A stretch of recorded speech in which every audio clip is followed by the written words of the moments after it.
Nek model nggon aku ki lur, tani iki enek sing istilahnya nanam saham lho. Misale kaya nandur jagung ini kan bibite utang. Lah engko nek panen bayar bibite utang, terus pupuke ya utang. Nah ngono kuwi. Dadi petani iki gur duwe lahan karo garape ngono lho. Dadi ya nek panen ya engko ya dipotong bibit terus dipotong pupuke. Ya ngono ki paling kari kebagian pira. Ya lah ngono ki kan akeh potongane, urung kepotong ngopek hasile kuwi kan ya dopahne.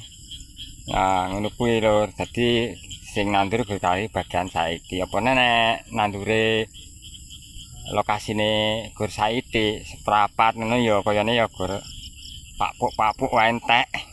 Dinggo anu bayar utang bibite. Lah piye long mlukune kuwi ya bayar utang dhisik urung di modal. Nah kabeh utang.